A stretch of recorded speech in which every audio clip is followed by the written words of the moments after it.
नमस्कार, मी लतिका। आज मी तुम्हाला बोंबलाची चटणी बनवून दाखवणार आहे। त्यासाठी बघा हे बोंबील घेतलेले आहेत आणि हे बारीक आहेत एकदम, बघा पातळ असतात, अशा प्रकारे पातळ असते ते। आणि मी नीट करून त्याला बारीक बारीक तुकडे करून घेतलेले आहेत। तर आपल्याला ह्याला 2 ते 3 पाण्याने स्वच्छ धुवून घ्यायचे, चोळून धुवायचे। जर काय रेते खडे जर असले का नाही तर ते निघून जातात। 2-3 पाण्याने बघा स्वच्छ मी धुवून घेतलेले आहेत। आता ह्याला पूर्ण नितळून घ्यायचं। नितळायसाठी बघा ही अशी चाळण घ्यायची आणि त्याच्यामध्ये हे ठेवायचे, म्हणजे ह्याचं पाणी पूर्ण आपल्याला नितळलेलं पाहिजे। तर आता हे मी पूर्ण नितळून घेते आणि मग तुम्हाला दाखवते। पाणी बघा पूर्ण नितळून घेतलेलं आहे, असं पाणी नाही पाहिजे त्याला, कारण आपल्याला ह्याला तेलामध्ये थोडंसं परतून घ्यायचे। तवा गरम करत ठेवलाय, त्यामध्ये आपण तेल टाकून घेऊया। तेल थोडंसं जास्त टाकायचं, कारण आपल्याला ह्याच्यामध्ये ना थोडंसं बोंबील परतून घ्यायचे आहे। तेल गरम झालेलं आहे, त्याच्यामध्ये बघा असे थोडे थोडे बोंबील टाकायचे आणि एकदम कडक चांगले ना तेलामध्ये असे परतून घ्यायचे। जास्त टाकू नका, थोडे थोडे टाका।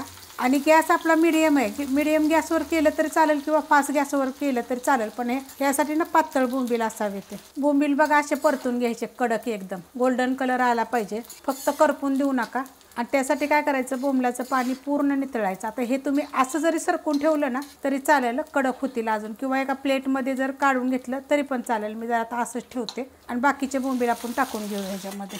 पाणी लय असलं की नाही बोंबलाला, मग ते असे कडक होणार नाही, ते चिपचिपे होतील। तर त्यासाठी ना पाणी पूर्ण नितळायचं, धुवायचं स्वच्छ, नितळून घ्यायचं। आता हे पण मी घेते बघा असंच भाजून। बोंबील बघा हे पण चांगलेच भाजलेले, तसे गोल्डन कलर आला। आणि साईडचे बघा जे आपण लावले ते ना, त्याचं पूर्णपणे तेल खाली उतरलेलं आहे। तर आपण हे पण काढून घेऊया एका प्लेटमध्ये। एकदम बारीक गॅस केलेला आहे आणि हे थोडंसं नितळते आणि काढून घेते। असं एका साईडला लावायचं, म्हणजे तेल पूर्ण नितळून जाईल। ह्याचं पण तेल पूर्ण बघा नितळलेलं आहे। आता आपण हे काढून घेऊया, बिलकुल याला तेल राहत नाही। मग अशा पद्धतीत ठेवलं किंवा तुम्ही मग चाळणीत ठेवलं तरी चालेल, बघा ह्याला तेल राहत नाहीये। बोंबील बघा खाली प्लेटमध्ये काढून घेतलेले आहेत आणि बघा असे झालेले आहेत। आता ह्याला काय करणार आहे, थोडंसं मी खलबत्त्यात कुटणार आहे। तुम्ही जरी नाही कुटलं तरी चालेल, पण जास्त नाही कुटायचं, आपल्याला थोडंसं कुटायचे। बघा अशा पद्धतीत मी कुटून घेतलेलं आहे। फक्त बोंबील आपल्याला फोडून घ्यायचे, त्याचा चुरा वगैरे जास्त करायचं नाही। एका बोंबलाचे 2 तुकडे झाले तरी चालू शकतात। तेल आपलं बघा त्यात बोंबील तळलं होतं, ते गरम आहे, गॅस बारीक केलेला आहे। त्यामध्ये एकदम थोडंसं जिरं टाकायचं आणि त्याच्यात मोठ्या आकाराचा एक कांदा बघा बारीक कापून घेतलेला आहे।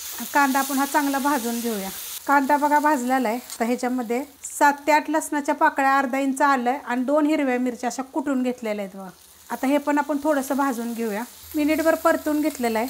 त्याच्यामध्ये आता थोडीशी आपल्याला हळद टाकायची, एकदम थोडीशी टाकायची, आपले घरचे बघा किती कलर येतो। 3 प्रकारच्या मी हळदी दाखवलेल्या आहेत कशा बनवायच्या ते। तर हे पण आपण थोडंसं परतून घेऊया। परतून घेतलेलं आहे। आता ह्याच्यामध्ये एक मोठ्या आकाराचं तंबाट असं बारीक कापून घेतलंय। आता हे पण मिनिटभर परतून घेऊया मीडियम गॅसवर।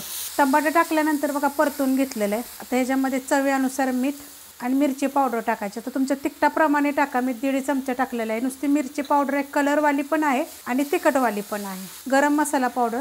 आता हे हलकंसं परतून घेऊया आपण।